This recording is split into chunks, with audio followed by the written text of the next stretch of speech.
Hey you guys, it's Ruthie from Playbill. We are here, Felicia and I. Hey guys! On the opening night red carpet live for Once on This Island, the new Broadway production. This revival is gorgeous. I'm so thrilled. You guys, it's at Circle in the Square. It is not, and normally Circle in the Square is three-sided. Mm-hmm. This is fully in the round, which is amazing to see. It's so exciting. One of my favorite parts of the whole production is the fact that the actors start on stage. Mm-hmm. So when you're there, so go early. Yeah. This is actually a really good reason to not show up, just 5 minutes to curtain. Really take your time and enjoy yourself there, because you get to watch the live animals on the island. You get to watch everyone interact.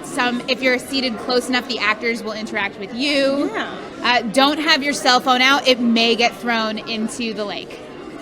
No joke. There's a real lake. And no, it's so great. And yeah, Lea Salonga was talking with people, and I was like, come talk to me. I was too far away. But it was so cool to just establish that culture, establish the world of the musical. I loved it. Absolutely. So exciting. And this is really exciting. Stephen Flaherty and Lynn Ahrens, this was their Broadway debut back in 1990. And so now to have this show come back to Broadway, and at the same time as Anastasia, which was one of their earlier collaborations in terms of feature films. So they're having a very nostalgia Ahrens and Flaherty moment. It's so exciting. I know. It's so great. So for those of you who don't know, Once on This Island, it's a little bit of a Romeo and Juliet story. It is set in the French Antilles, no place specific, but Michael Arden has said that he took a lot of inspiration from Haiti this time around. Timoon is essentially our Juliet, and Daniel is our Romeo, for lack of a better word. But the thing that this show has that Romeo and Juliet does not have are the gods. I know, and they bring it, y'all. They do. So this story is actually based on a book called My Love by Rosa Guy. And so it takes those deity inspirations from that. There's Agwe, god of rain, Asaka, god of the earth, Erzuli, god of love, and Papagay, nailed it. Ruthie Fierberg, angel of death. Yes. It's just the way it is. Yes. It's just the way it is. But it's this beautiful production directed by Michael Arden, who was Tony nominated for his directorial Broadway debut. For you guys who saw the revival of Spring Awakening, so good. That production is sincerely, I think, my favorite of all time. It's so good. It's just phenomenal. Yeah, he's bringing back the revival energy. Well, I was going to say, he brings back the inventiveness, you know what I mean? Like, they have the found objects being the instruments this time around, which I loved. A truly fresh eye. And something I noticed, too, so back to this pre-show, you have Lea Salonga in, white jeans, white button-up, and then slowly but surely you see her turn into the god. Yeah. Right, because it's the people of the island are telling the story, and then they become the characters in the story as well. And what their costumes were made of, it was awesome. Yeah. Very innovative. It's very resourceful. I feel like that's a theme I'm seeing on Broadway right now. When we are at SpongeBob tomorrow night, you'll see some of that too. We have Lynn Ahrens for you. You guys may remember her from Anastasia live stream. Hi, Ruthie from Playbill. Hi, Ruthie. Fantastic to see you. Thank you. I just saw this show last night, so I am fantastic. Oh, good. Congratulations. What does it make you happy? It made me so happy. The word that I would use to describe this show is truly jubilant. And what you have done with your book and your lyrics, especially, I wanted to ask you about, because it's not that the story is the happiest. There's a lot of emotion, and there's some tragedy that happens in it, both at the beginning and the end. But the feeling of all of that music is truly jubilation. How did you and Stephen achieve such high, happy emotion, even when sometimes it's not the happiest thing on stage? Well, whenever you write a musical, you strive for variety, right? So you don't want it to be all ballads, and you don't want it to be all happy up-tempo songs. And the story has so many peaks and valleys of emotion, from the joy of finding your first love, to the pain of losing him, to the pain of parents giving away their child, to the joy of being led across the island by, Alex Newell as the god of... Alex Newell can lead me across anywhere. Any island. Any island. Fantastic. I want to know, Tell me about when Michael Arden first approached you and said, I want to do it, and this is how I want to do it. What was your reaction? Could you see what he saw? Well, I'll tell you a funny little story. Michael, we did a ragtime concert at Avery Fisher Hall. He played younger brother, and at the end of the concert, I think this was 2013, he came up to me and he said, I just want to give you something right at the end of the concert, and he handed me an envelope, and I went, oh, thank you, and I thought it was a card or something. Got it home, opened it up. It was a tape of 4 of the songs from Once on This Island, all performed a cappella with orchestrations by Anne-Marie Milazzo, all vocal orchestrations. Okay. And Stephen and I, and he wrote a note and he said, I really want to do this show. And we thought, well, this will never work a cappella. We don't really like the idea of an a cappella. 4 years later, he came back to us again with a commercial producer, Michael Starobin for orchestrations, Anne-Marie Milazzo, Dane Laffrey for sets. He had set models. And Dane Laffrey's set, goodness gracious. Brilliant. And he had really, in those 4 years, figured it out. And we were blown away. We said, go with God. Go with the gods. So, and tell me about, Felicia and I were just saying there's all these found objects used as instruments. Yeah. You notice it the most the first time it happens with those tubes and the windpipes and everything. Yeah. Were you working directly with Michael Starobin on that, and to make sure that you still preserve the integrity of that original sound? Absolutely. It's been a real communication, a real collaboration with Michael Starobin, with Anne-Marie Milazzo, who did the vocals. And of course, Chris Fennick is our music director, and he's our music supervisor, and Alvin Huff is our music director. And all of us, the goal was to make the score sound as beautiful and clear as it used to be, but with all of these added elements of those crazy instruments, which, by the way, were designed by John Bertels, who has Bash the Trash is his band. Which you have to, because you have to achieve a certain pitch. It is, all pitched. It's musical. There's even a scope bottle that I don't know what the note is, but it hits a perfect pitch of something. It's really fun. Amazing. Funny, yeah. You have Anastasia on Broadway right now, which is another sort of blast from the past, because you and Stephen first wrote that back in the 90s. You have this. What is it like to see your old work be given new life? Well, it's like, the gods looked down and said, you're going to have 2 shows on Broadway and 2 in the Macy's Parade, But to see, Once on This Island, I'm just so happy that it's getting a fresh look. And Anastasia feels like a new musical to me, even though... Well, you guys wrote 16 new songs. So I feel like I have my very first Broadway show back on Broadway, and my most recent show, and they're both running, 6 blocks apart. It's a thrill. And tell me about when you first heard both Alex and Haley. Yeah, I fell on the floor for both of them. I mean, everybody in the cast is so amazing. You really do have phenomenal voices. Phenomenal. But we knew a lot of them already, but those 2 we didn't know. And when Haley walked into the room, I thought, oh, well, there it is. There's our T Moon. We all knew it. And Alex walked into the room, and same thing. We just thought, this is stunning. This guy can do anything. Amazing. So, Well, Lynn, thank you so much for taking the time to speak with us. You guys, Lynn Ahrens, book writer and lyricist of Once on This Island, thank you so much for joining us. We're going to have her sign the opening night playbill. So for those of you who haven't joined us before, we do trivia every night. So all the questions that I'm asking, all the interviews that we're doing, all the facts that I'm reciting are going to come back around at the end of the broadcast. We are going to ask a trivia question, and the person who comments below with the correct answer first will win the signed opening night playbill from the casting creative team. Camille A. Brown is here, and she's the choreographer. She's making her Broadway debut with the show. I want you guys to see a little bit of what she has in store for this production of Once on This Island. Just a little taste. Here we go. If you listen very hard, you'll hear her call out. To come share with her our laughter and our tears. And as mysteries and miracles we follow through the years, we tell the story. Life is wild. Tell the story. Hope is wild. We tell the story. Faith is We tell the wild. story.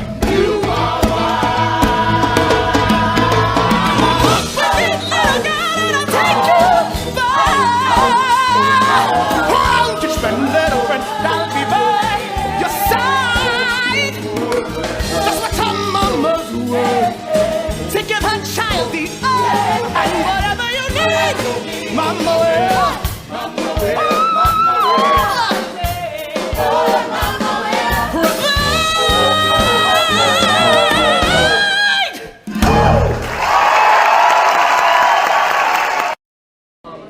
got a little glimpse of her choreography, but it is so grounded and inspired. And Camille actually comes from the concert dance world as well.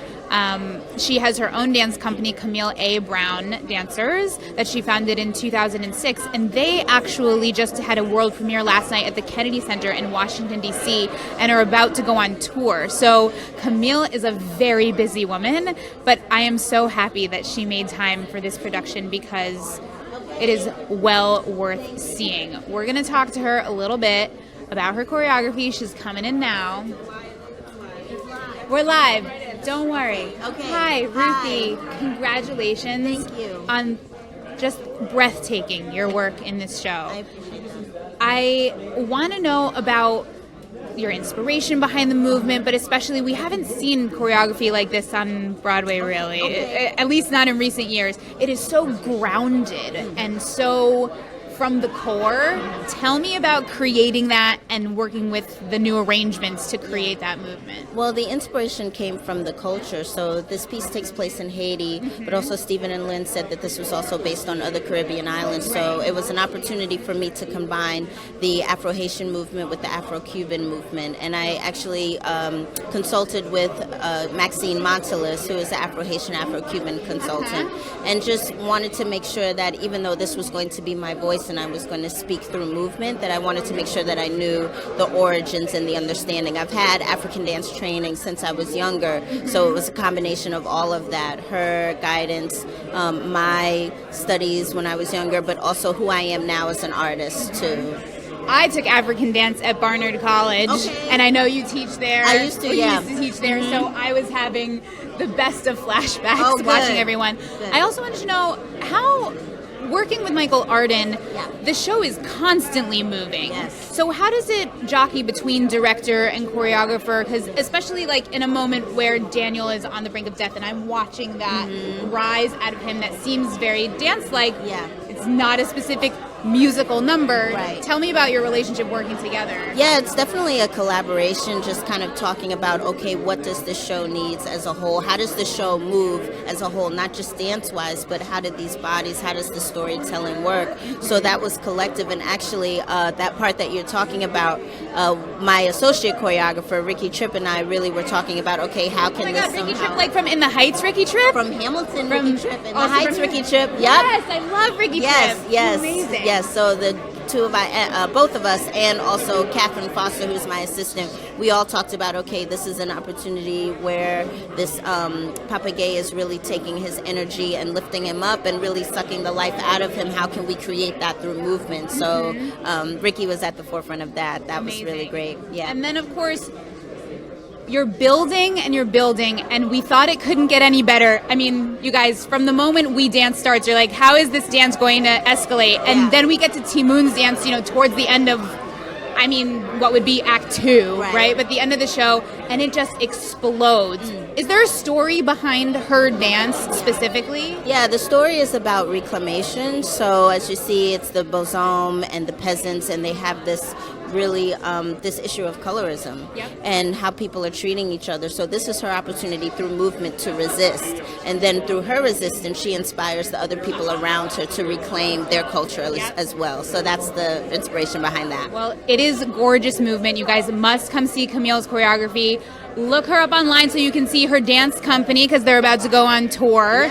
And yeah, congratulations. Thank you. Such a pleasure speaking with you. You guys, we're going to have her sign the opening night playbill because that's a must-do. But she's a phenomenal dancer and has really imbued her own vision onto this company and these dancers. And like she said, even in the acting moments, it really comes down to movement and the heart of the piece. It's just stunning. So I urge you to come see it. Who else is here? Okay, Michael Arden is here. I cannot even describe to you how excited I am. I hope you're excited. If you have questions for the cast, for the company, please comment below, and we will do our best to read them and get your questions answered here.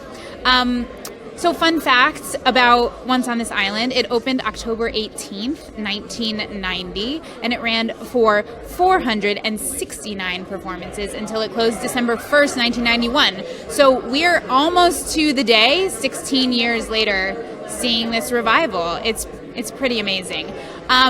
For those of you who are LaShawne's fans out there, LaShawne's fans, Like me. like Felicia, this was not her Broadway debut, but it was really a breakout role for her back in 1990 before she did The Color Purple and won the Tony in the original production of The Color Purple. Jerry Dixon, anybody Jerry Dixon fan out there? He was the original Daniel. I didn't know that. Isn't that Jerry amazing? Dixon, yes. And it's amazing to see that was the start for these people. That was so early in their careers, and here they've just blossomed and become these names that we know. I know. Also, Lillias White was an Asaka, though not the original. She replaced in the original Broadway company. But next to Alex Newell, I'm pretty sure that's who I would want to hear sing Mama Will Provide. No, that right? song is so good. That song is so good. Should we listen to that song? I was just thinking the same thing. I think we should show you a clip of that song. We're going to show you a little clip of Alex Newell singing Mama Will Provide. Get ready for it.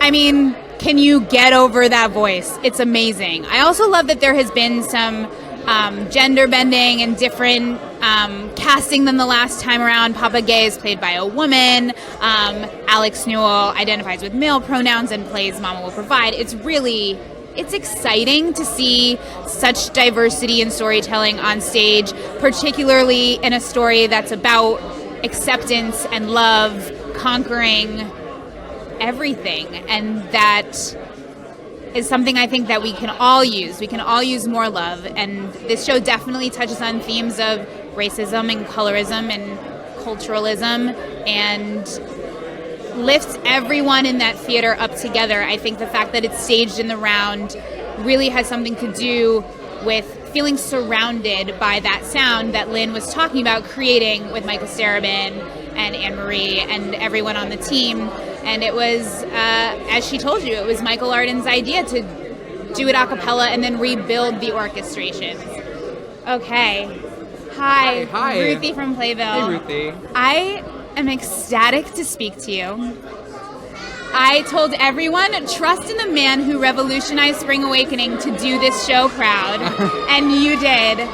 Tell me, it seems like this vision has been something that's been cooking in your brain for a really long time. Yeah, it has. It's been something that's taken a lot of different shapes and forms, from when I first called Anne-Marie Milazzo and said, hey, what if we did Once on This Island in a parking lot,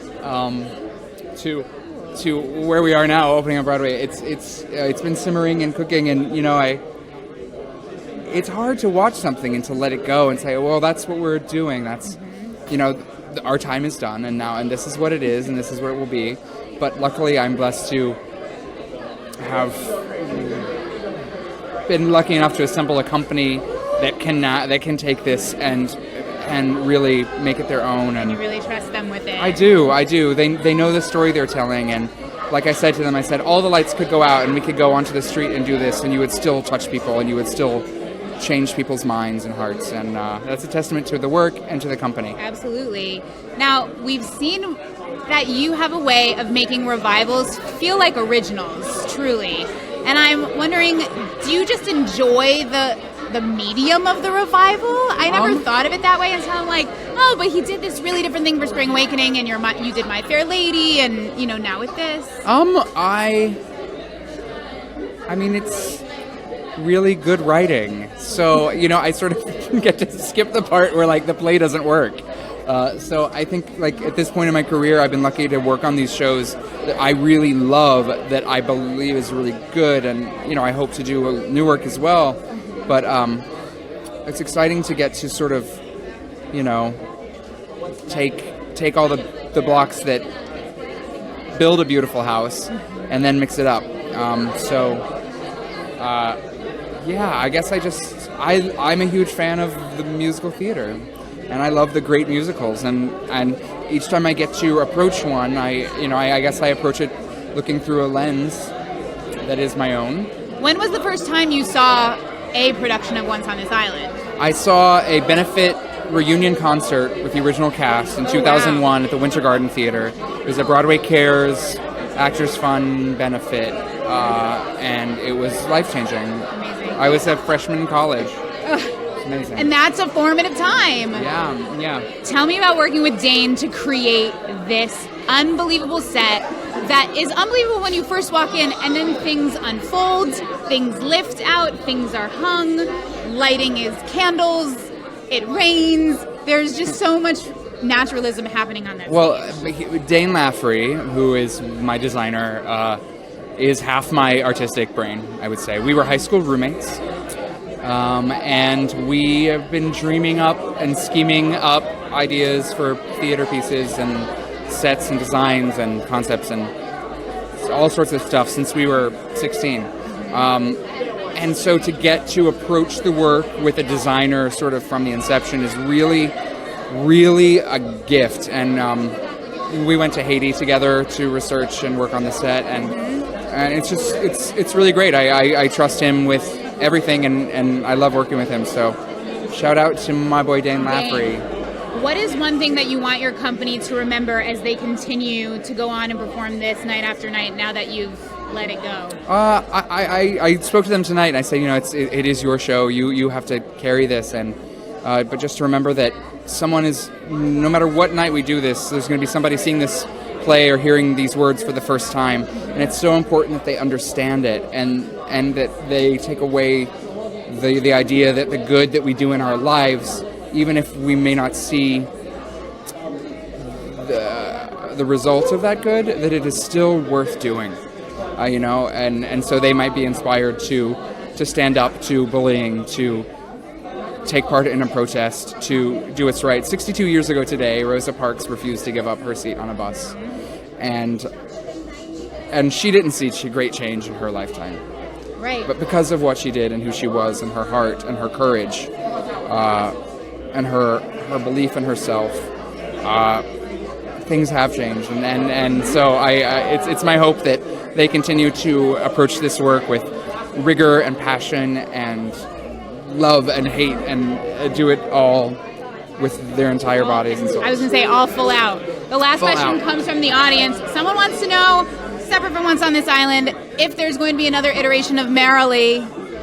I mean, yeah, I would love for there to be. If anybody wants to do it, let's go. All right, you heard it here. Yeah, let's go. All right, thank you so much. Nice Congratulations, you too. Yeah, We're going to have him sign the opening night playbill. Isaac Powell is to my left. We have the little girls on my right, the little young Timoons. They are not only adorable, but incredibly talented. Really a lot of emotional capacity and vocal capacity on the part of these two young girls. I want you to see a couple. Oh, we have Stephen Flaherty. He's coming to us now. We'll show you some photos later.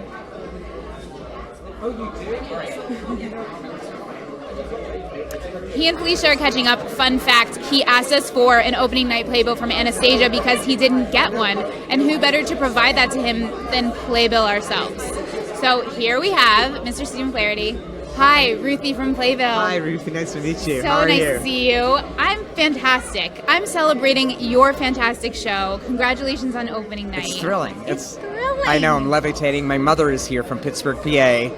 And she, Mom. yeah, and Mom, was there for like the first one, and to see it come back after all of this time. That's what I was saying to Lynn, that it's so amazing to see second life given to these older projects. Your Broadway debut, but also Anastasia coming back in musical form. Well, it's so wild having both of them on Broadway because they're so different, and that's what I love about it. So, like, the latest project is a very I don't want to say traditional, but it's a real musical romance and a suspense story.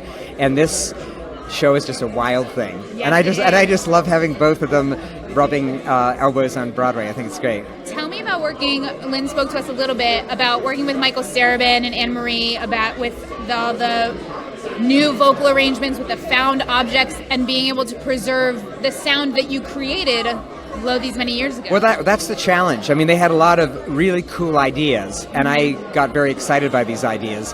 And originally, Michael did the orchestrations back in the day with the original production, and I did the vocal arrangements then.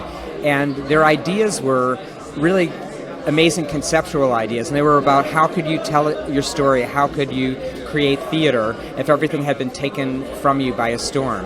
So how could you make music with discards? Yeah. So Michael Starobin, who is a mad scientist, he actually worked with a friend of his named John Bertels. Yeah, and they found a way to use trash and create them into actual musical instruments. Is there a song that you hear now that you think to yourself, I might listen to this rendition a couple more times than my old one? Well, it's interesting because they're like, instead of a bass drum, at one point they lift a garbage can and drop it. So I don't know if I'd want to listen to a garbage can drop it, but it's thrilling to witness that.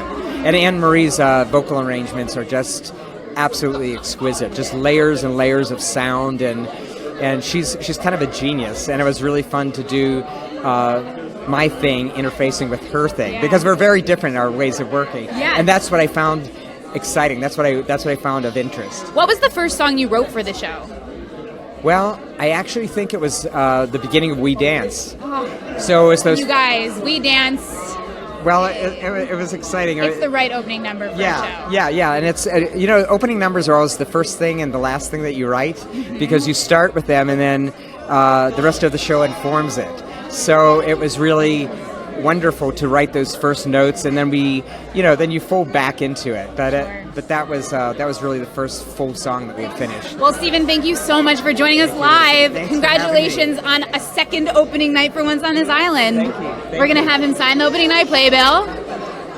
And I think we have the little girls. We're gonna have young Timoons come with us. If you have questions for them, comment below.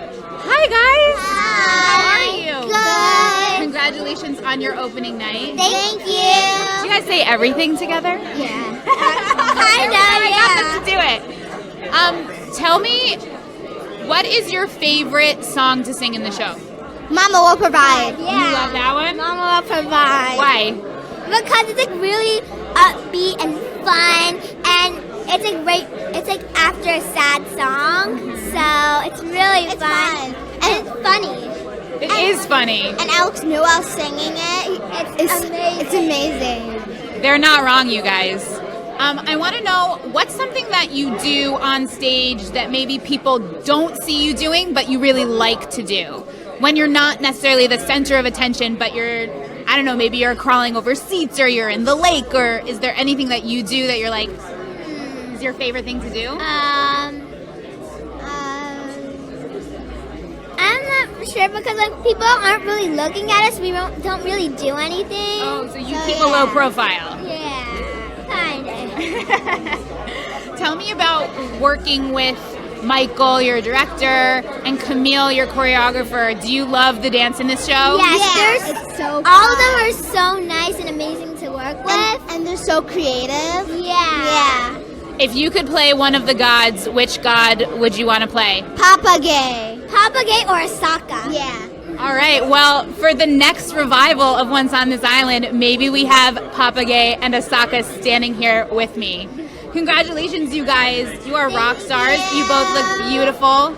You're so talented. Have an amazing run of this show. Thank you. You're welcome. We're going to have them sign the playbill.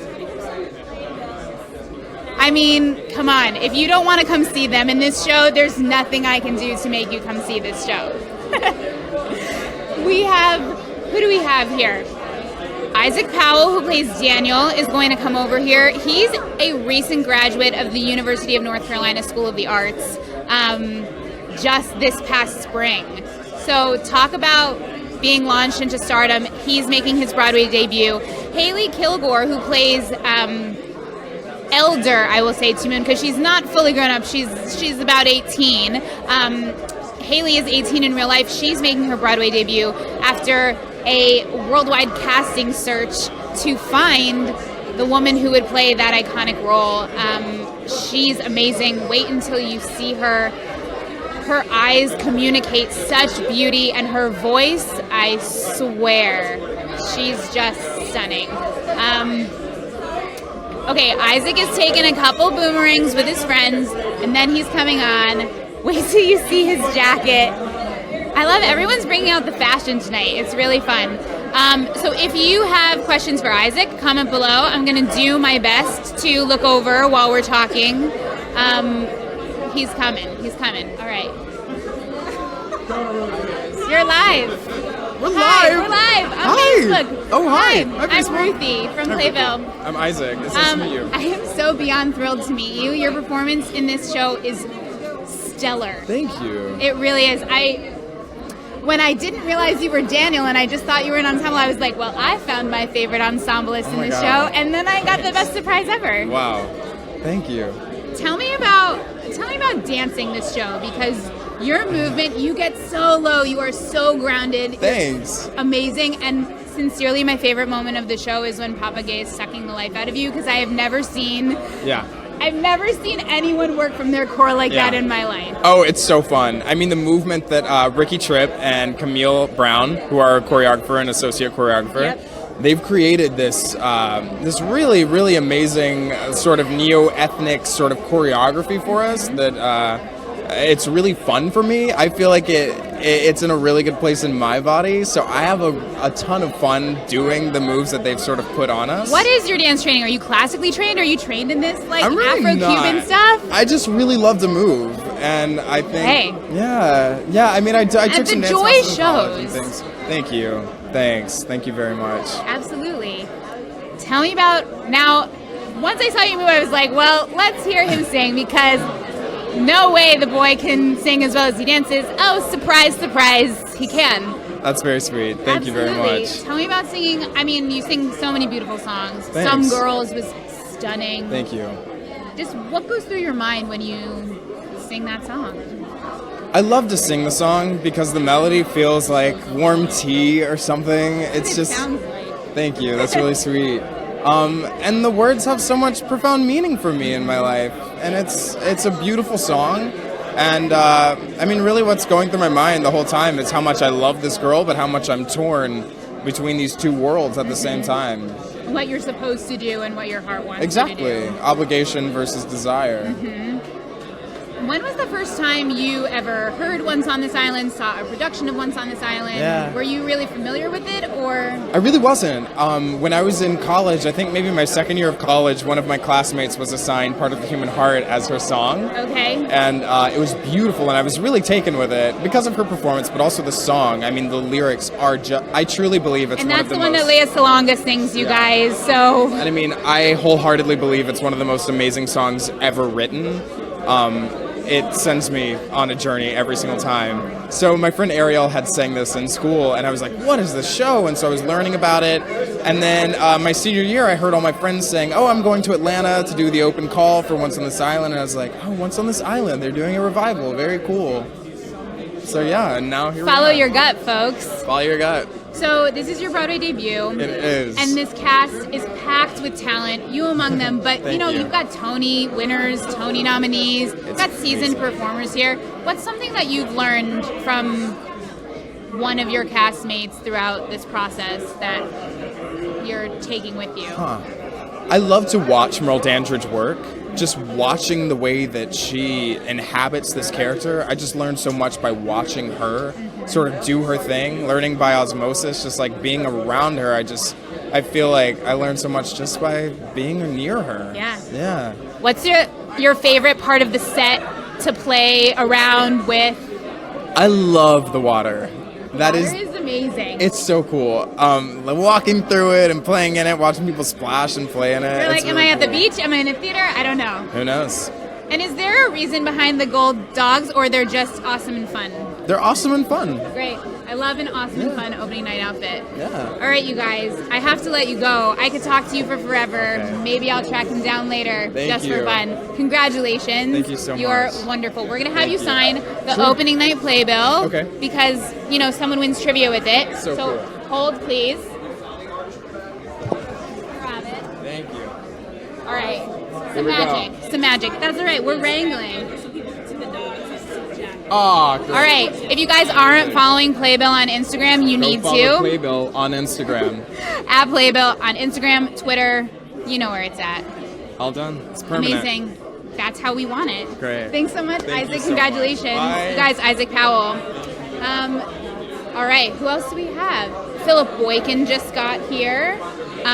Tony nominee from Porgy and Bess, you guys may recall. He is playing Tatan Julian in this show. It's amazing. Welcome back. What a time to be alive. This is just the kindest cast. Can we talk about the two baby girls in their can. matching color palette? Their matching color palette. I could not deal. They're on the Instagram.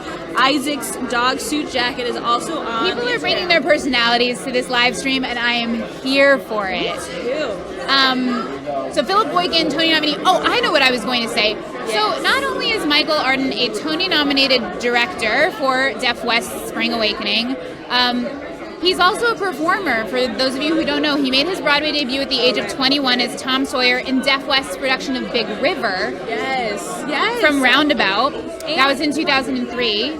He was in The Times They Are A-Changin', which was Twyla Tharp movement. So this is a man who's in tune with his body, right? Yes, from whether it's American Sign Language, whether it's Twyla Tharp choreography, now working with another Barnard woman in Camille A. Brown.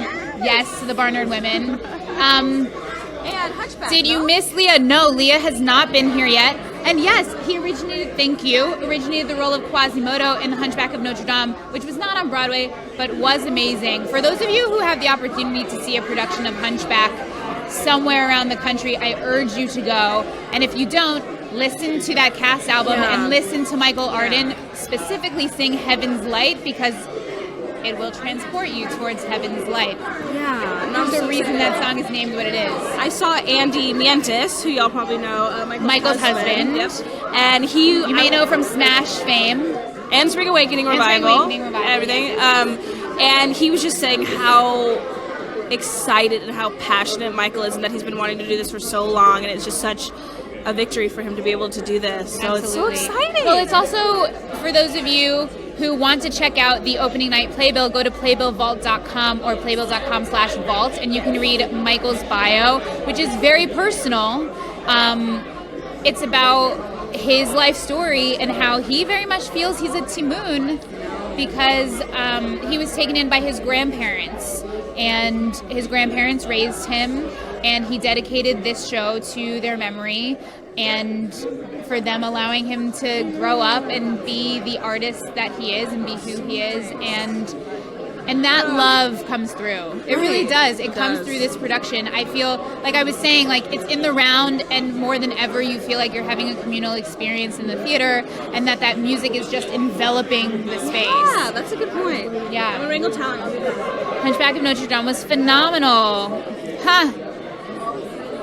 We are going to interview Alicia. Actually, we're not doing ensemble members. Ensemble members are not walking, or storytellers, I should say. Those who have a featured role are walking. So, Philip Boykin is here. But Alicia Delaroe, who some of you may know as a replacement Peggy Schuyler Mariah Reynolds from Hamilton, I have been told is probably not walking. But stay tuned. We have Alex Newell, we have Merle Dandridge, we have Quentin Darrington, we have Kenyatta Miller, we have Leia Salonga, we have Haley Kilgore. We are just getting started with this live stream because we've talked to a good amount of people and we still have some time.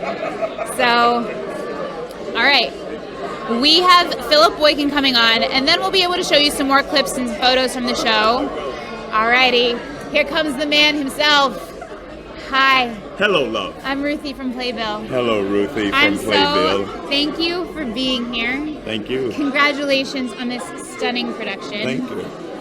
Are you guys listening to this voice? Because it's making me melt just That's standing right. here. Hello, you got the right one, baby. Okay. I'm going to collect myself to do this interview.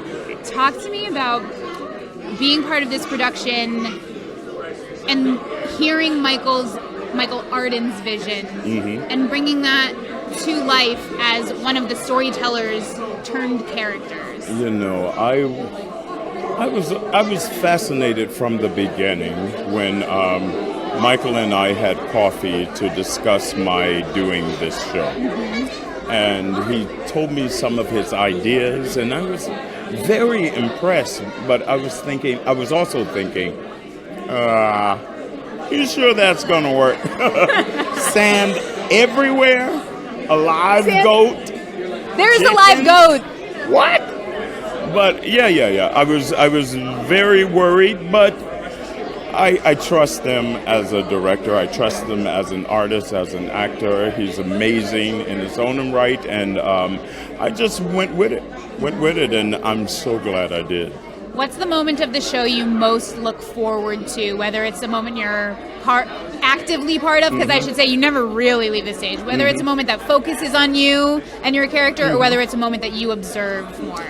Let's see, the moment I look forward to. I think it is in Pray, when I appear somewhere else in the theater. That is always, it's really exciting because I can hear the people on either side of me and they're saying, oh, there he is, he's right there. That's Philip Boykin. I was that person last night. And one night someone called me, hey Philip. I just kept walking. I did. That's professional. So these arrangements, new for the show, not just with the found objects, but I also imagine because you're in this space in the round and you're all scattered across, how does it work hearing each other and blending together to create a balanced sound? You know, you just have to trust what you've learned in the rehearsal hall because it's very difficult to hear the other singers. I was looking to see if you guys had inner ear monitors and I'm like, they're not wearing anything. Nope. We're out there. We have to just do what we learned in the rehearsal and trust that the musical director and the conductor will say, oh, you were a little too loud there, and bring it back. Or and just take the note for next time. Take the note and just keep going. It's so beautiful. Anne Marie has done some incredible arrangement. Cuckoo, cuckoo, cuckoo. It's so amazing. She's brilliant, and I absolutely love them. You were also part of the revival, the most recent revival of Porgy and Bess, for which you got a Tony nomination. Yes. What excites you about being able to breathe new life into older work? Everything excites me about it because I am so wonderful.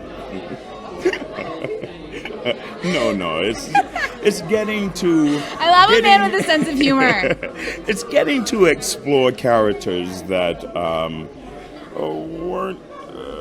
were done a certain way, and I get to add my little Boykin stuff on it, whatever you call it. Sprinkle a little Philip Boykin on that. I like that. Yeah. I'll have my Sunday with a sprinkle of Philip Boykin, please. And on that note, thank you so much for being with us. Congratulations on your opening. We're going to have him sign the opening night Playbill. I love Playbill.com. It's my favorite. Ringing endorsement. I will take it. Thank you. And you guys should follow suit and read more Playbill.com. Who else do we have? We've had a little bit of a lull here, which I think presents us a great opportunity to see a clip from the show. I think we're going to go with one of the songs from the beginning. Let's go with some Rain. I want you guys to see Quentin Darrington sing because he's in the room, so he'll be on soon enough. Here, take a look. Let there be no moon. Let the clouds race by. Where the road meets the sea, let the tide be high.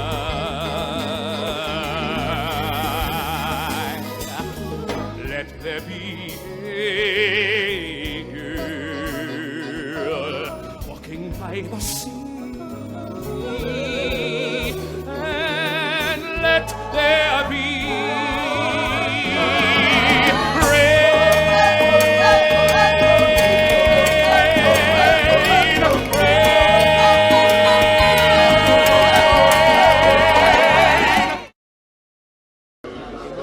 I mean, could you just die from the voices in this show? Like, Philip Boykin is amazing, and he's not even the biggest lead in the show, right? It's like disrespectful. They're so good. It's just chock full of talent. Really? Yeah. But Quentin Earl Darrington is who you just saw. He plays the god Agwe, god of water.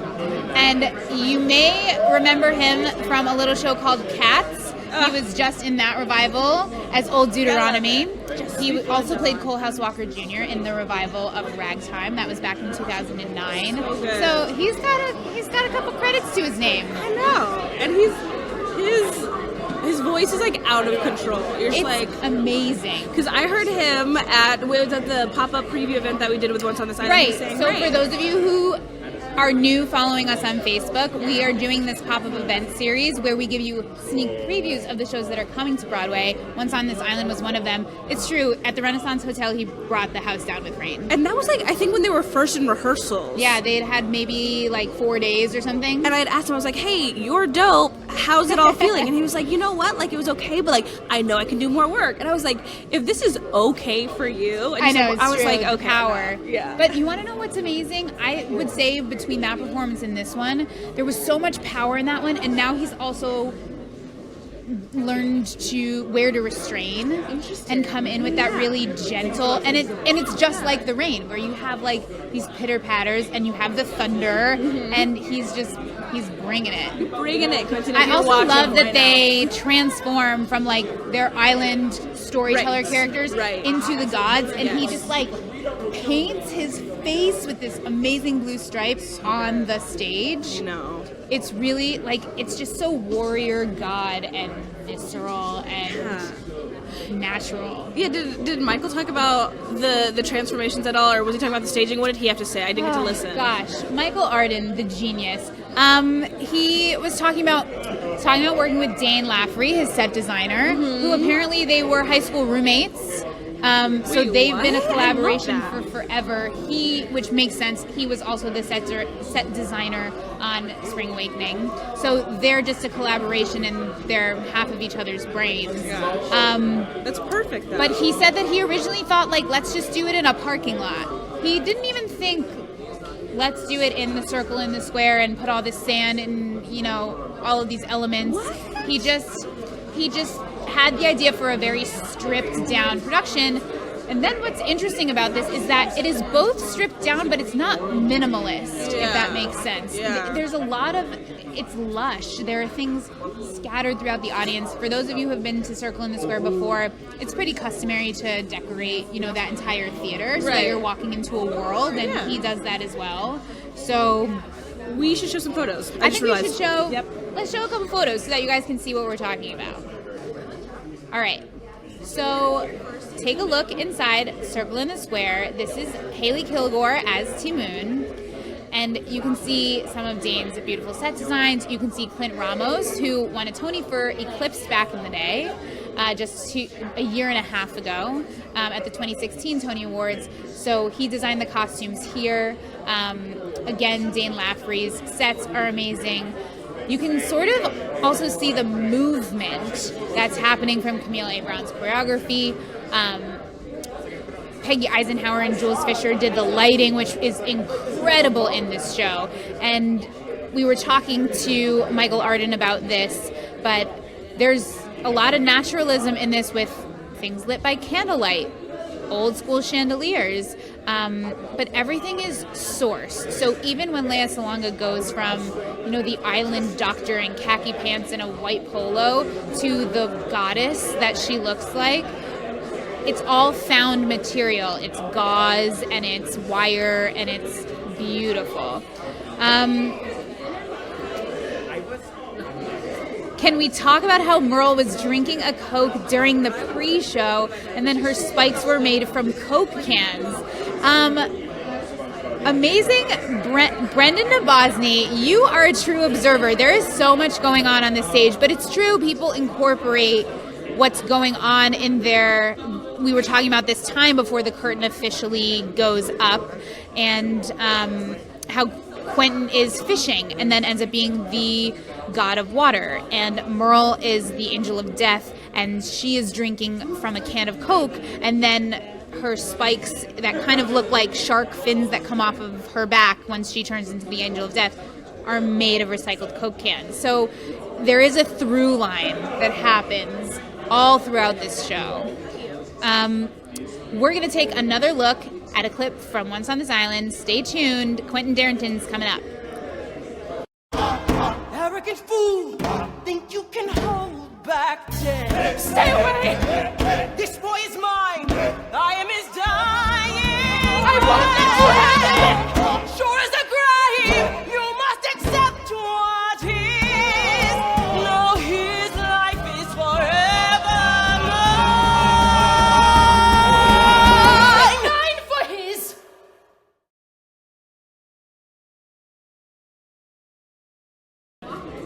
I love that those of you who have already seen the show are so observant. I feel like that's why we all can go back to the theater, the same show, and see brand new things every single time, particularly with a show that's technically as advanced and interesting as this is. And in the round, someone pointed out that Alex Newell, Asaka's skirt is made of the tablecloth that Alex's character is using in that pre-show.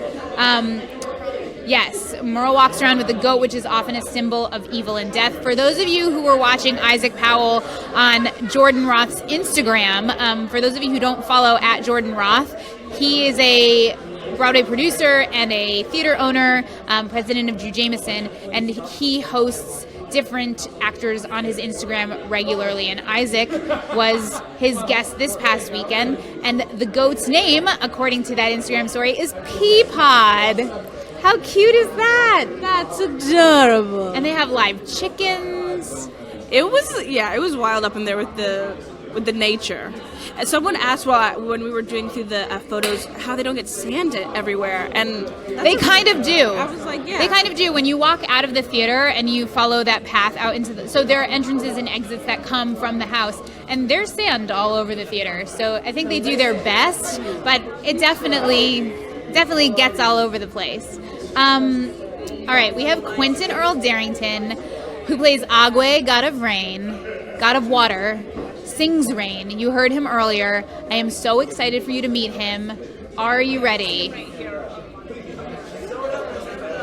I'm ready for you. Come on in. Come on in live. Ruby, hi. how are you? So great. This is Quentin Darrington, you guys. Hello, everybody. Congratulations on this stunning show. Thank you. I have to tell you, I worked for the producers of the Ragtime Revival, so I remember you from when you were Coal House. Wow, that's many moons ago and now. A few moons ago now. Yes, and yes. I am thrilled to see you come back as Old Deuteronomy, now to come back in this. Agwe. It's amazing. Tell me about singing rain and kind of oscillating that sound so that you become rain. Absolutely. It's, you know, when I first started, it was really tough to kind of take something that was so iconic. But you know, we as artists, you know, we find our way into the story, we find our way into the text, and that part is always fun. Yeah. That's always fun, yeah? And so, yeah, becoming rain. I'm from Florida. I'm from the beach. All right. Water is a part of me. I'm a part of it. So it was kind of like it being at home.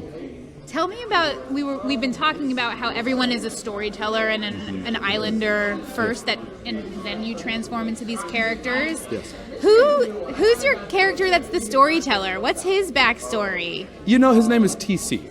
And TC, actually, it pays homage to my brother. My brother is named TC, and he is a fisherman. And yes, back home in Florida, he's a fisherman. He fishes all day long, and then every weekend, he gets the community together to come to his spot, and he calls it the T-Spot, and he fries fish for everybody. And so I've gone to help him, I've gone to serve with him, to serve the community and help everyone. So he is TC. He's affable, he's funny, he loves people, he loves to provide and just help the world. So I love that you were able to. I love that you were able to draw inspiration from something so close to home. Always, absolutely. And then also, I mean, it speaks to the themes of this show, really, right. Once on This Island especially. Tell me, what is the thing that you heard about in rehearsals from Michael, Arden, and Dane and their vision that when it came to like you were so excited to see, oh my God, what is that going to look like? Like, I hear you, but wait, I need to see it. It had to be the rain. It had to be like live rain, live sand, real sand, and goats and chickens. I mean, come on. I know. Peapod is real. Peapod is real. And Sparky. My goodness. Yeah. That just those live elements to be able to engage with them, work with them. And actually, our chicken, we had the first baby. First Once on This Island baby. Literally, in pre-show, the chicken laid an egg. What? The whole 9. It was beautiful. It was beautiful. That's we all celebrated. Unbelievable. Isn't that great? What do you do when you're on stage and you see that happen and you're like, we have to tell someone about this, but we're in our show? I think we gathered it. We'll wait till the Playbill live stream. Exactly. It was great. It was great. But those are the intangibles you always get. Your cast is made of so many amazing talents, whether it's Leah, Merle, and everyone Philip, is so uniquely diverse. Yes. That's beautiful. That makes great art. Tell me something that you've learned or taken away from watching those people work and working with them. Listen more. When you're working with such great artists and people who are so completely opposite and so completely different, you only grow as an artist when you challenge yourself to really tune in, really pay attention to the nuances of what they're speaking, how they're speaking, what they're singing, how they're singing, their timing, everything. Be focused and highly aware of what's going on around you at all times, and you continue to take the step forward. Always give room for those things and then move forward with them. That's the best thing you can do, and I love it. And you, because your biggest song comes early in the show, Yes. you sort of get to relax a little. I mean, you're still very much present. Absolutely. No one leaves the stage in this show. But you get to watch them really have their moments. Yes, After yours. Yes, I get to watch everything and how the story continues to unfold. It's almost like I kick the story off. Yes. Yes, the gods get together, we meet Exactly. them, and then the first supernatural miracle to happen is me setting the stage for what's about to happen. Right, and Yeah. creating the rain that creates the opportunity for our Chimoon and Daniel to meet. Absolutely. Also, did you lose your mind when you watched them build a car out of found object? Wait until you see the image of Daniel's car. You guys, you have to go see this show. Very cool. Very cool. And we were talking to Philip earlier about You the talked to challenge. Philip? I talked to Philip. Oh man. I And just- the interview was over, wasn't it? You didn't really talk. I don't remember much. The sound was washing over me. But I talked to Philip as best I could Yes. about listening to each other in that room because you don't have inner ear monitors and creating that balance. And what has been the key to tackling that challenge and conquering it for you? Well, you have to find the pocket. You know, we have very set rhythms, and we can't hear everybody, of course, because we're singing some of the same harmonies and really complex interlaying sounds and rhythms with each other that you can't hear. My basses are all spread out, so you have to really find the pocket of the beat from the percussion. And just trust in the gods. You have to trust. You have to trust and just stay with it, and we do, and it works. Well, Quentin, thank you so much for taking the time to speak with us. This has really been wonderful. Thank you very much. Come see him as Agwe. We're going to have him sign the opening night playbill. And you guys, Leah Salonga's in the room. I think Merle Dandridge is in the room. Yeah. We have people in the room. It has been cued. There it is, you guys. It's official. Thank you so much. Thank you. All right, we'll take it from here. Go enjoy your opening night. You've earned it. Thank you. Thanks. Pardon Don't me. trip. Don't trip. Don't trip, Go don't over trip. it. Go over it. You got it. See, we make it work here. We make it work. All right. I see. Who do I see? Leah Salonga. Should we look at? Alicia Delaroe. For those of you who are asking, I'm not sure if she's going to talk to us. We can ask. We can try and get her here. No guarantees. Who has questions for Leah? Please comment below. Who else do we have? We have Haley. We still haven't talked to Haley. Alex Newell is coming. Merle Dandridge is coming. Yeah, it's a happening house, and we're gonna show you another clip from the show. Here's Mama Will Provide.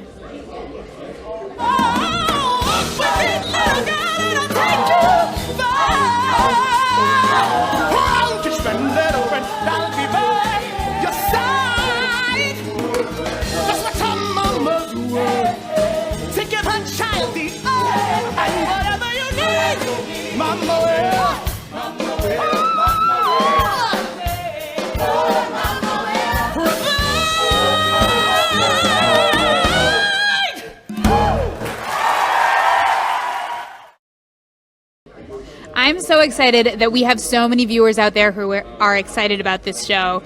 You have to come see it. It's at Circle in the Square, just opened tonight on Broadway. Leah Salonga is in the room. She plays Erzulie, goddess of love.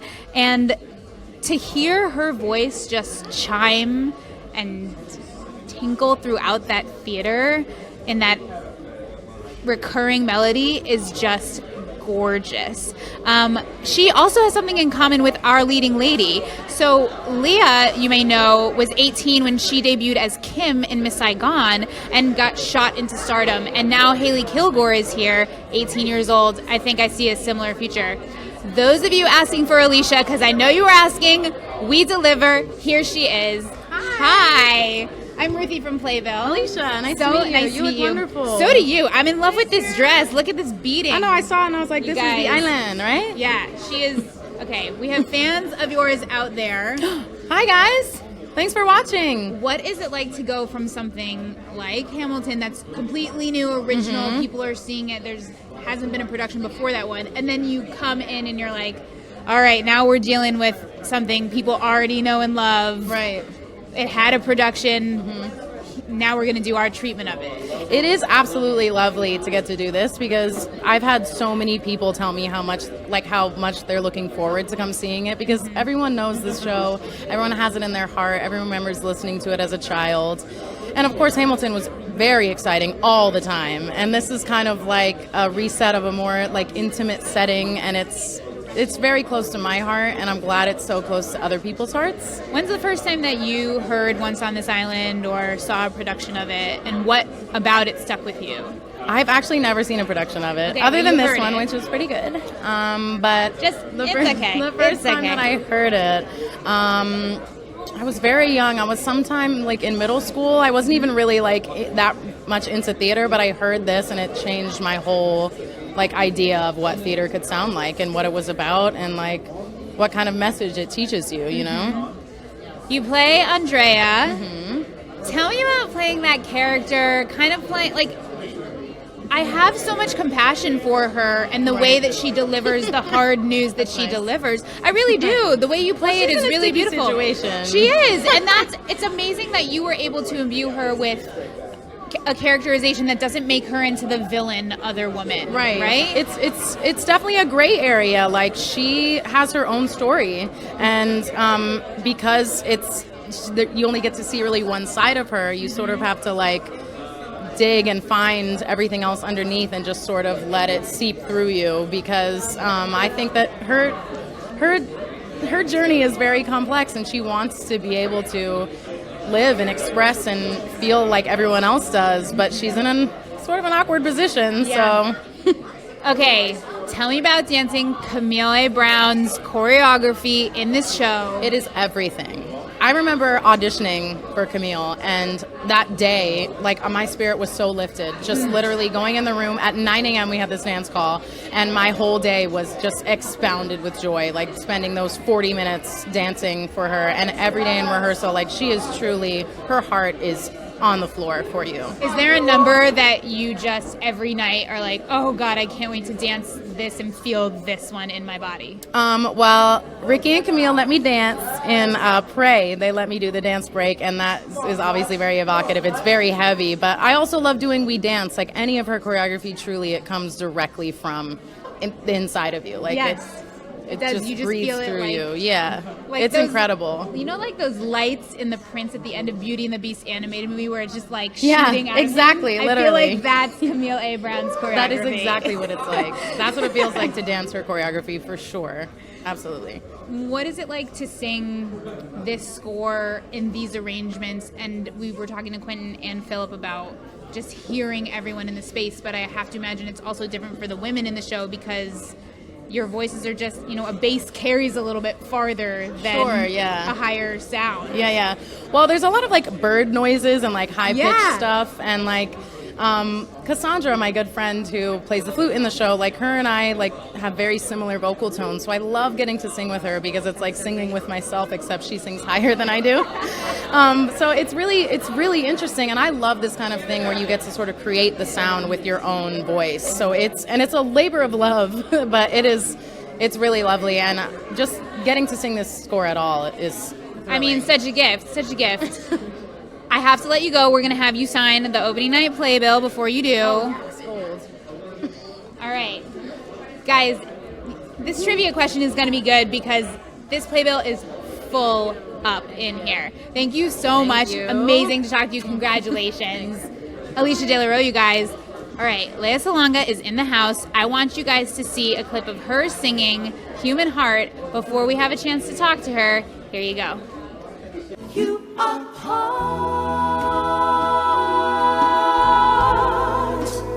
part of the human heart.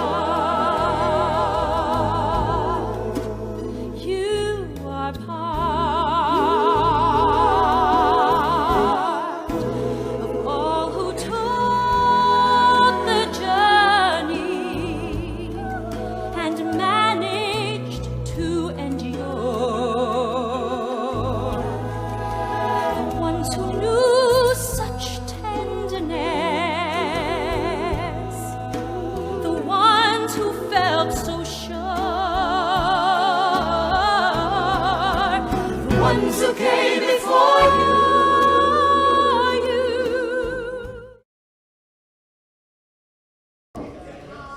I mean, seriously, she's incredible. For those of you who grew up listening to Lea, whether it was on Miss Saigon's original soundtrack, whether cast album, whether it was as Eponine, whether it was as Fantine in one of the anniversary specials of Les Mis, whether it was as Jasmine or Mulan, this is a woman whose voice has traveled now with generations, and to see her back on stage is incredible. Also very fascinating that she's here at the same time that Miss Saigon is still playing at the Broadway Theater, starring Eva Noblezada, who she knows very well. And she, as we were talking about earlier, Lea has a similar story to Haley in that they both, made their Broadway debuts and breakout roles at the age of 18. Lea was the first Asian actor to win a Tony Award when she won for Kim in Miss Saigon, and she was the first Filipino artist to be signed to an international record label. So she's an international superstar, and she recently played the mother in Fun Home in the Philippines. So she got to sing Days and Days, which if you're not going to hear Judy Kuhn sing that song, you want to hear Lea Salonga sing that song. So it's really powerful to see her back on stage, but you can also see her humility at the same time. We're getting a photo of the gods. So as always, be sure that you are following Playbill on Instagram at Playbill, on Twitter at Playbill. You can see all of the behind the scenes photos from the Step and Repeat. Look at playbill.com. We have photo galleries, we have videos, we have interviews with the cast and creative team from Press Day. All right, I see all four of the gods are in the room at the same time. Felicia is on social media duty, so go to @Playbill on Instagram and you can see the four gods together. And in case we forgot who they are, we have Agwe, god of water, played by Quentin Darrington. We have Erzuli, goddess of love, played by Lea Salonga. We have Asaka, god of the earth, played by Alex Newell. And we have Papage, who is the angel of death or the god of death, played by Merle Dandridge. And what's amazing is that they really cast four people. They weren't casting 2 men and 2 women, which is something that the original production did have 2 men and 2 women playing each of the gods. And here we've done just whatever we feel good about. And I love that. Just people who sing amazingly well. Okay, news. Haley Kilgore is in the room. She is in canary yellow. I am loving it. So I bet she's probably going to take a quick photo with the gods, as you need. And then we're going to start getting some of the gods here on camera. I'm going to show you some clips from rehearsals so that you can see the difference between what happened then and what's happening now. Take a look.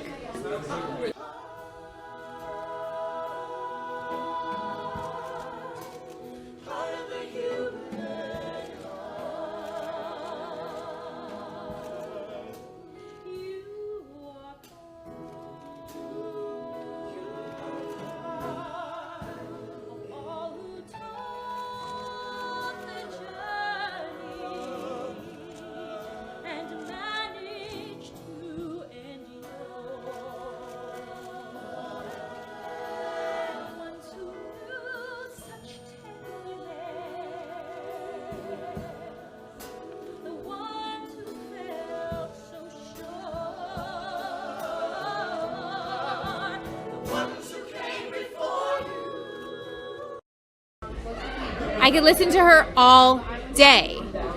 Go see this show so you can listen to her too. We had a question from someone named Matthew who wanted to know if there's a way to win the Playbill. Yes, for those of you who are new, we get everyone in the cast and creative team to sign the opening night Playbill. Thank you to Felicia. And yes, towards the end of the broadcast, we will do trivia where something that I have said, something that someone has answered, is going to be the trivia question. And the person to answer first and correctly in the comments below will win the opening night Playbill. Now, sometimes what we're seeing on the broadcast is not totally accurate, so we do go back and check the tape, so don't anybody get upset. We always go back and watch in real time to see who answered first and correctly so that we deliver this prize to the right person. I promise you, on my honor. Tyler is here, and he is one of the dancers in the show. He's amazing. I love watching him. Who else do we have here? Okay, Alex is here, Merle is here, Haley is here, Leah is here. And Tyler Hardwick's going to come talk to us. That's what I just said. I'm very excited. Tyler, welcome to Facebook Live. You'll see yourself come on very soon. It's on delay. So well, it's they're that live. We're not that live. Okay. It's all good. I mean, it's live theater has no unparalleled. There's no censorship. No. The curls will fall where they fall. Exactly, at any they will. moment in time. All right. This paisley suit is everything right now. For those of you who were wondering, once on this island, the cast knows how to dress. Talk to me about dancing Camille's choreography, because it looks like it feels really good. Let me adjust my back real quick. Her choreography is amazing, and the process that we went through was, the music would be played, and she would listen to it, and she would hear the different beats, and it would tell her how to move to that. So she was creating in front of you in the room. There wasn't pre-production, and she just said, "All right, guys, this is what we're doing." No, she had pre-production, but what's so amazing about her is she has those ideas, but she's completely able to be caught in the spirit and say, scratch that, I heard that beat this day and that drum, and it made me want to hit the accent, and it's incredible. I love that. We just have to remember it. Well, speaking of remembering, I was going to ask you, you understudy a number of roles in the show, and yet this is a busy show. It's a very busy show. So tell me about the craft of learning multiple tracks. Osmosis. Imagining doing it in... when you're doing your own track, are you just watching going oh, okay, if I went on for that? Kind of. I mean, I actually made my debut this week. I was on all week for one of the tracks. Oh my God, yeah, amazing, congratulations. I feel like when I got there and experienced the world, in the world, I was like, okay, this makes sense, and things were starting to click. It's one of those things where, you're going to miss moments and you're going to hit certain moments. That's when you're doing a track normally. When you're not doing a track, every day, you're going to hopefully nail them. I have faith. This is Broadway. We have professionals here. Professionals. Do you have a backstory for your usual storyteller character that you get into and inhabit every night that's specific, or is it more a general? What I like is every single person that I cover is completely different in the show as it's written. So I feel like I definitely get to feed my schizophrenic self and create wild moments for each person where, there's T Moon's ball, and some people are I'm here for the ball, I'm high class, and there's moments where I'm oh, I'm high class, but I can't stand it, and I'm over it. So it definitely has moments of I get to choose different things, and we all just have fun. Amazing. Yeah. Well, we enjoy watching you have fun. Congratulations on your opening night. Thank you so We're going to much. have you sign the opening night Playbill with Felicia. You guys, Tyler Hardwick. Hi, guys. Thank you so much for joining us. Thank you. Come All see right, the show. come see the show. I mean, that's the theme of the night, right? We have Alex Newell, who is about to join us. We have Leah Salonga to my right. Are you ready for some Alex Newell? Because I am ready for some Alex Newell. You're perfect. I'm never perfect. You're perfect. Hi. I'm Ruthie. Alex, lovely to meet you. So incredible to meet you. You are out of this world in this show. I just want to know, are you having the time of your life? I am. Is there pressure? What's going on in your head? There's so much pressure. I'm having the time of my life, and I'm using that pressure and just trying to do something amazing, honestly. Well, I think you're achieving it. Thank you. When was the first time you heard this, like, not necessarily for this production, but you heard the song Mama Will Provide? Do you remember? 10? Yeah, I think it was like 10, and it just came on like PBS. When I was like, as like a commercial, and I was like, I love that. And so I went for this role, and then in 2009 I did a production of this show, and I was Papa Gay, and honey, he was gay. And yeah, here I am. So wait, what is it like having played a different one of the gods and being able to now interact with that character of Merle? Fun. I love Merle, I love Q, and I love Leia. It's so sweet to... Our show is different each night. Like, for all four of us, our show is different. So when we're together, it's just so different because we just play off of each other. And that's phenomenal in general. It's so nice to just, like, play off of such phenomenal actors and actresses.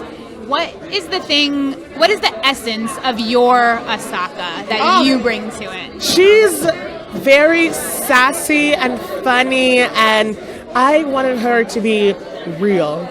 I wanted her to, not a caricature, I wanted her to be actually real, someone that you could see on the street and be like, oh, that's my homie. Yeah, but you also, I think what's phenomenal about the way you perform this song is I feel like you are Mama, ready to provide. I feel like, I mean, look, this show is technically impressive, but there aren't trees popping out of the ground. Trees popping out of the but ground. it feels like there popping out of are. the ground. I'm happy that feels that way.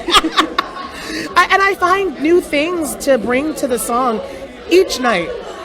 When I say my show changes each night, we may be frozen, but the idea isn't.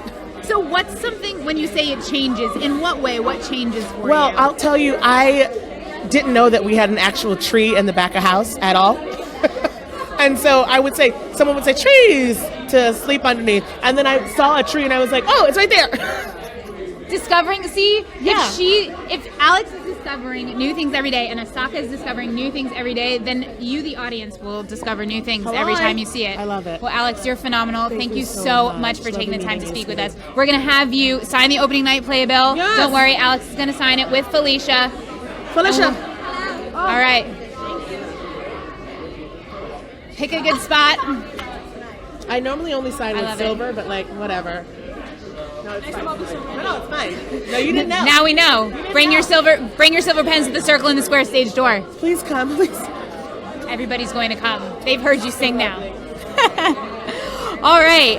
Alex Newell, you guys. I have Leah Salonga is coming here. She's talking to John Dumbrionis, who originated the role of the engineer in this revival of Miss Saigon. I am loving the Miss Saigon reunion that's happening. For those of you who don't know, before he was the engineer in this revival, he was actually in the original production. So these two go way, way back. I cannot wait to talk to Leah.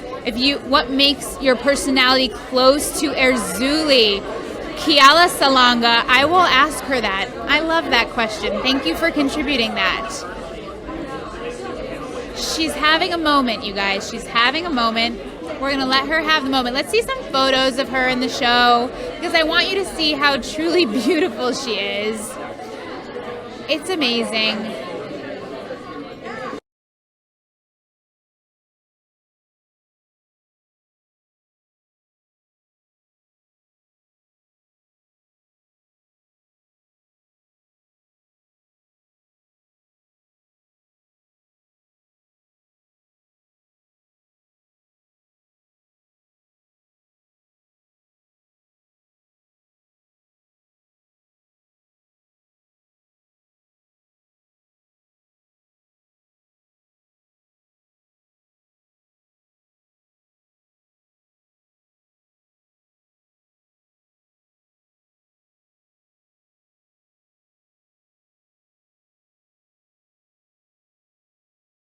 I'm here with Miss Leah Salonga, icon.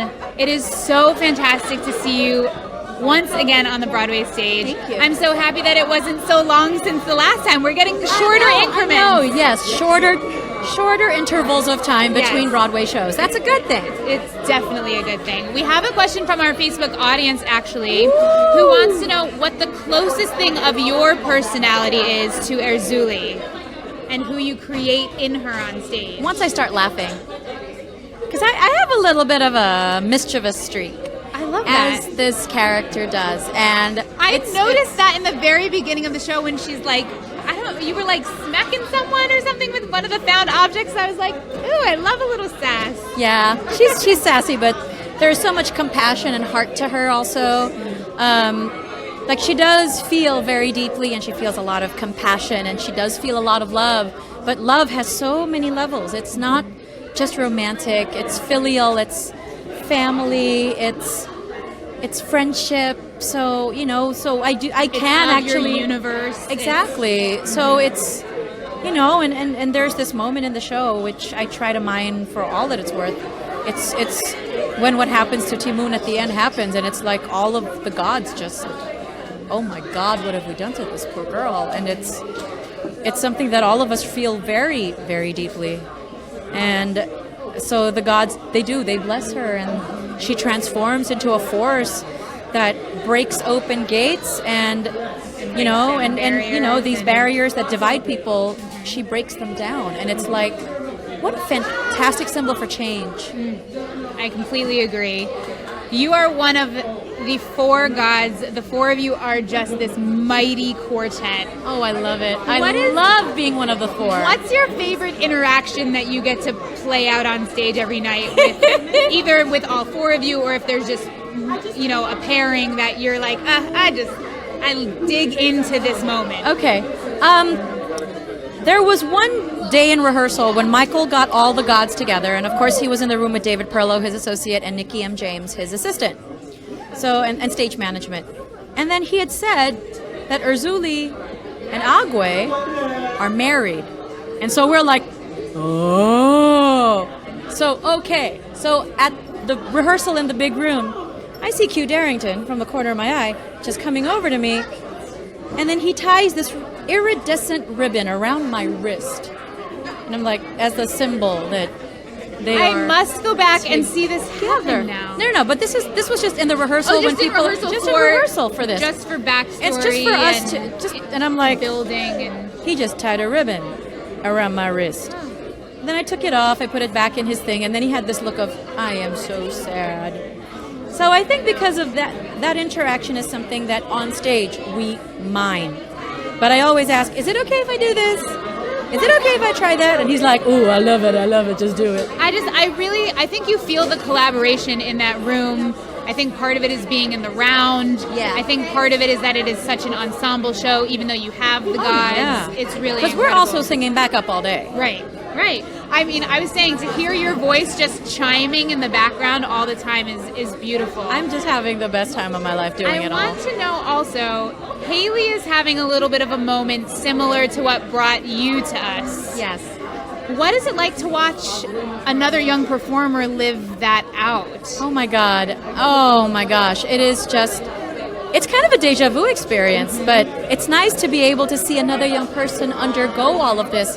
And I'm like, mark my words, you're going to be a star. She is. She really is. Mark my words, you are a star. Because it's not even when she opens her mouth, it's when she walks on the stage and the light just hits her. And that's like, oh my God. Stars are born. And she is a star. Absolutely. Her family must be so proud of her, and rightly so. Well, Leah, I have to let you go, though I could stand here talking to you for forever. Thank you so much for being here with us on the live stream. Congratulations on your opening night. Thank you. Come see her in this stunning role in this beautiful show. We're going to have her sign the playbill off camera and have an amazing opening night. You've clearly earned it. I am going to go see my family now. Do it. All right. We have Haley Kilgore is still here. Merle Dandridge is right next door. We have Kenita Miller is here. We're going to get them all for you. Felicia's wrangling. She's doing her usual wrangling. I think I pronounced your name wrong earlier. Kaela Salonga. I hope that you got a good answer to your question. I'm also wondering if you're related to Leah Salonga because that last name is similar. Let us know if you have questions for Merle, who plays Papagay, the god of death. Kind of scary, intense, also amazing. Let us know if you have questions for Haley Kilgore. And we're going to talk to Kenita Miller right now. Hi. So nice to meet you. Nice to meet you. You look amazing and festive. I am loving the colors. Thank you very much. This show, wow. Tell me about playing both her mama, but then you also play the woman that joins Timoon in her dance in that epic moment where you just, you shed your chains. Yeah, well, I have to say I have fallen in love with Mama Yurley. One, just because, she reminds me a lot of my mom, and I'm hoping that she brings the essence of everybody who sees its mothers. I hope it reminds them of that connection, that nurturing connection, and also, too, just to be candid, I don't know if this is taboo or not, but my ovaries are like, Mama! We want to be a mama. That's real. I like that. I want some realness on this live stream. So I love her for many reasons. And then also to be able to play who I've named, we've named her Trudy, but who is one of the servants in the Hotel of the Beaux-Arts. Yeah, and something I love about her character is that she shows a reflection of what Timoon comes from, a different side of it, and is a reminder of that. But then also you get to see the liberation of this person who has been, kind of enslaved or a servant, And so it's incredible to be able to play both of those dynamics. What is going through your mind during that Timoon's dance sequence as you just let loose and get so physical in that moment? I will have to be honest and say that not much is going on in there. She's doing it right. I feel just like, feeling it. Yeah, it is. It is more of like kind of an overtaking of a feeling. Once that drum starts, it does something to your blood cells. So I think I really wanted to be able to get up. Oh, you can. You should have. Seriously, kick off your shoes. Now I'm gonna come There's back. lots of sand. Yes, Please, you are welcome to dance. You're welcome to be captured by the drum as well. You guys have all been given permission. Do Yes. you hear that? Tell me about working in the sand, working in these elements, working around animals, playing in the water. I would say that sand is a fierce workout. I'm hoping It's to true. get. Has anyone ever run on the beach? It's like that times 1,000. You walk 2 steps and you're sweating, But it's a good workout, and also too, like talking about the elements. It's something special to be able to play in the water and to play in the sand, And I think that every artist wants the opportunity to let that influence them, their environment influence them the way ours does. Yeah, absolutely. And tell me about singing Lynn and Stevens' iconic score, bringing that back to life. Well, they've definitely throughout my career become a bit of extended family. So I always feel like whatever piece it is, there's something that they tap into your heartstrings.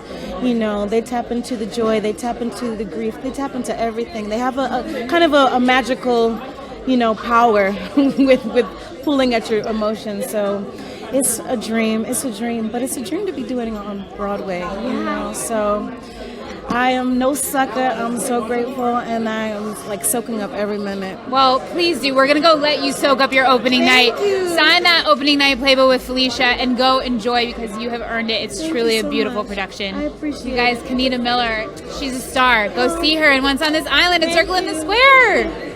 All right. For those, what was it like being under the direction of Michael for your Broadway debut? I'm going to try and get Haley to answer that one. For those of you who haven't seen the video when she is told on camera that she's going to be Timoon, please go to Playbill.com, search for it, watch it.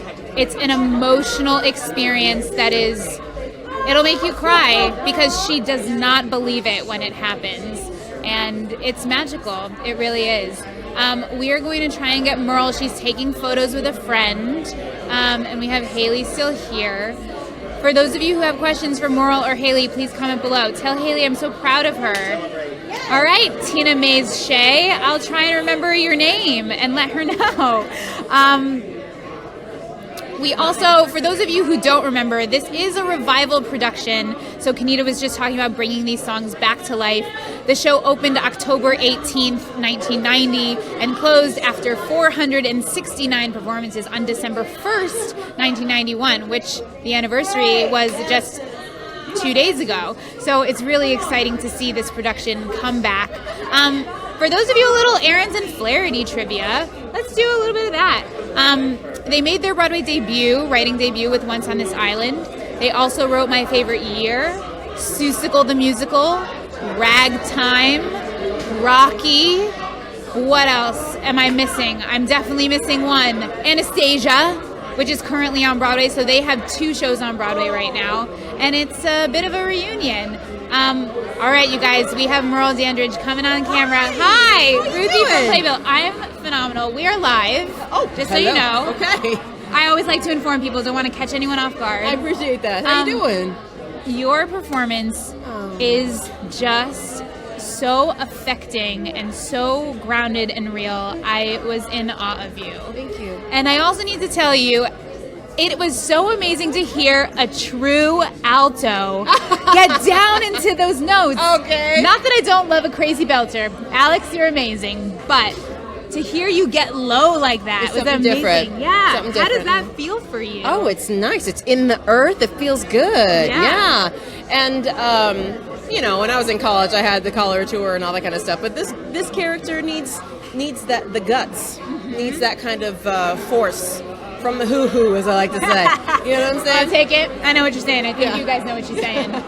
Tell me, what essence did you want to evoke in your Papa Gay when you were thinking about the character and when you fully transformed from a storyteller into the God character? You know what I wanted was, I didn't want it to be just, I'm the bad guy coming to get you. I wanted sympathy. I wanted empathy. I wanted there to be a sense of this character's own pain and what this character might be trying to live out through Ti Moon's journey. And what ultimately Papa Gay might learn from the different choice that Ti Moon has made. I definitely feel that by the end. I feel we definitely get there. Yeah, because in my opinion, the reason why my Papa Gay has shed all of the feminine ways and it's just become this masculine energy is because of a big heartbreak, a heartbreak so deep that the femininity had to just go away altogether. And hence the challenge to Erzulie. Exactly. So that's a challenge to another female, that what you are saying, the virtue of love, does not prevail. That's not my experience. Exactly. So in the midst of it now, Papa Gay is learning a new thing, even in this new incarnation of her life. My favorite moment in the show is when you are sucking the life out of Daniel. Yes. Tell me about staging that, rehearsing that, finding it. It was a constant evolution in finding that and trying to find how Papa Gay's power could be evoked and you know it's always organic. We're always feeling it out, but the fact that Isaac can do that with his body, he's giving me a great gift. That's what I said to him. I'm like, how do you do that? Where does that come from? Yeah. Noted. Yeah, so it's wonderful. What's something that you do in the show that people maybe might not catch because you're not necessarily the focus of attention at that moment, but you really enjoy living out? Let me see. There are many moments like that. I think it's the glances between the gods that I really love, and our relationships, and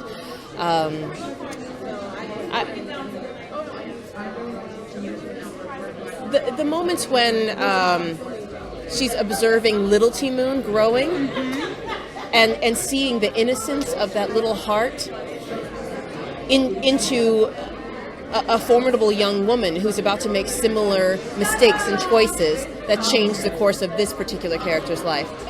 So fascinated. And that's what's happening when I'm just sitting on stage. Right. And that's for me fun storytelling.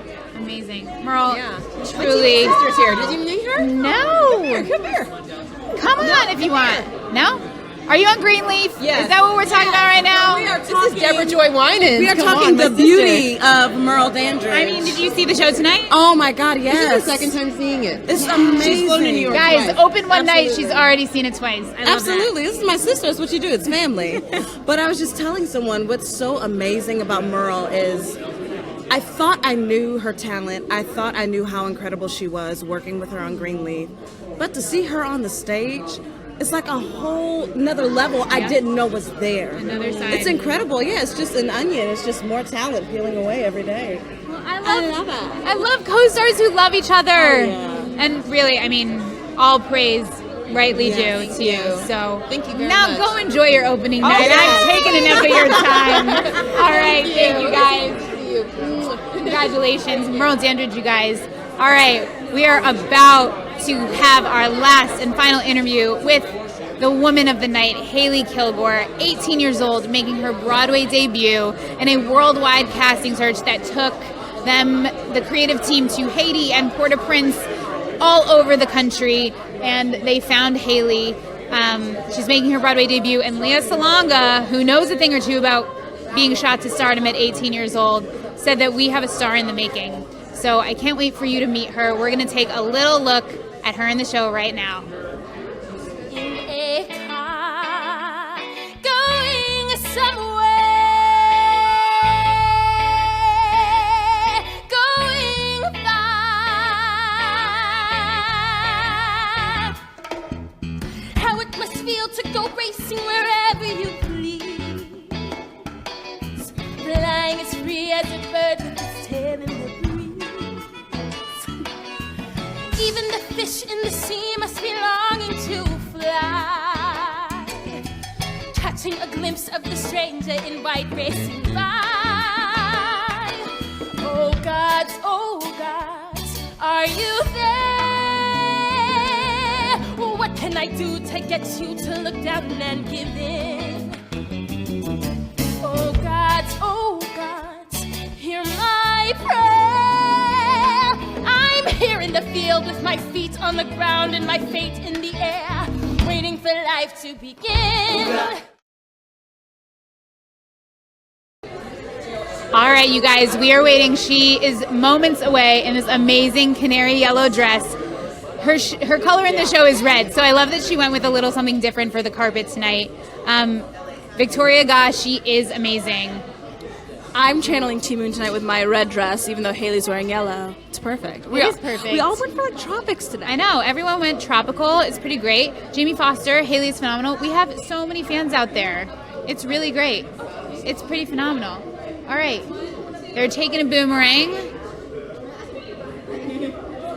Her Broadway debut. We are ready for her. Are you ready for her? Comment below with your questions. Someone asked a question earlier that I have already forgotten, so I apologize to you, the Facebook audience, but she's here. Are you ready? All right, we're ready for her. Hi, Haley. I'm Ruthie. So nice to meet you. Please. Thank you for your star-making performance. You are luminous on that stage. It's not just the light hitting you. You are exuding such energy and beauty on that stage. It is incredible to watch. Thank you so much. You're so welcome. Tell me, so we kick off this show real strong with We Dance and the storytellers and everything. Yes. But you have to be backstage. Yes. It's a little while before you come on. How do you maintain and come out with your own energy and, continue to elevate what's already been put out on the stage? Yeah, I mean, it's two things. The first is that I meditate and I say a prayer and I really suck myself in. And I'm not going to lie, I'm backstage belting out We Dance because it's just I can't lie. It's just got that beautiful energy. But really, I do have to just pull it all back in and be really focused. And when it's time for the thing, I don't want to give away too much of the story. We've been saying, no, we don't give away the ending, but we've been saying it's like Romeo and Juliet-esque. Yes. With the gods supporting her. It's just putting in that like hopeless romantic vibe. And really just letting the story of T Moon just grow right in front of me. Well, what's fascinating about this story is that T Moon is so sure in her gut of what, once she finds her purpose, what it is. Yes. And played by other people, it could feel flimsy. It could feel like suspension of disbelief. It's like, okay, we're fast forwarding through some things that might take a longer time in real life. It doesn't feel artificial at all. What are you doing mentally to prepare and say, like, this is her truth, this is what I'm living in, and it's not unrealistic? Speaking more technically, when it comes to the rehearsal process, we really zoomed in on every moment and finding the honesty. And then we got to a certain point in previews where I put that to the side, and I just let things happen naturally and let those discoveries really genuinely happen. There's no other way to do it. And that's always the advice that I give to people. There are lots of schools that put on productions with Once on This Island, and the one piece of advice that I always give is just let those moments happen. Tell me, what is the song that you feel most at home in singing? Like me singing or like hearing other people? You singing and then hearing other people. Well, Waiting for Life, I grew up in a small town where everybody really knew everybody, and the people that you went to school with. Right, the people you start school with are the people that you graduate with, and you'll probably see along the line. And so, I was definitely in that place where all I wanted to do was to spread my wings, and here I am. Here you are. Yeah. There are so many amazing people surrounding you in this cast. Leah Salonga is one of them, who had what we expect to be a similar journey. Yes. What's something that you've learned from your co-stars? And we're at the very beginning of this, so I know there are many more lessons to come, but what's something that you've taken with you so far? Yes, just be honest. Being on Broadway, being in any profession in the entertainment industry, it can be very, very taxing, and you can lose yourself. And the one thing that my coworkers always say, which they're really not my coworkers, they're like my family. They always say, just live in your truth. And just enjoy every moment. Savor it looks every like moment. You are having the time of your life. I am. Which brings me to my actual last question. Camille A. Brown's choreography. Oh my God! And Dancing to Moon's dance especially. Tell me describe if you can what that feels like. Camille Brown will kick your butt. I'm not gonna lie. She really will. No, first of all, she's brilliant, and she finds a way to really communicate a story, and to visualize what's happening within the story through dance. And so, we just came in. I showed her what I could do, and she really, she worked with that. She just, and it's so much fun to just do that dance every night. It's just fun. The chains come off. Yes. The chains come off. Yes. Well, Haley, thank you so much for taking the time to speak with us. You are incredible. We're going to have her sign the opening night playbill. Get ready for it. We're going to do some trivia. Signings with Playbill. That's right. Oh my, you matched the playbill. Hey. You guys, she's wearing playbill yellow. It's fate. Thank you so much. All right. We're going to do some trivia. We're going to get Haley off to her party. Congratulations. Go enjoy it. You've earned it. Thank you. All right. For those of you who have not yet been convinced to go see Once on This Island based on everything you have heard tonight, I don't know what else to tell you. So look at this playbill. It is full out, just like this show. Go see Once on This Island at Circle in the Square Theater on Broadway. All right, trivia coming at you. How many total performances did the original production of Once on This Island play when it opened in 1990 and closed in 1991? Who was listening? I feel like we need like a good like bongo drum or something to go with this show. That's my bongo impression. It's probably not great. I'm going to also look at my phone. Oh, do we have one? 460. I can't read your first name, but McGregor, it looks like you're first. We are going to check the footage in the morning. We'll roll the tape, but it looks like you're probably going to be getting a message from Playbill on Facebook so that we can send you your opening night Playbill. Until tomorrow night when we open SpongeBob SquarePants, the musical on Broadway, join us. That is going to be a celebrity, talent-filled extravaganza. I'm ready for it. Are you ready for it? I can't wait. Can't wait. So until tomorrow night, I'm Ruthie. I'm Felicia. Have a great one. Thanks for joining us.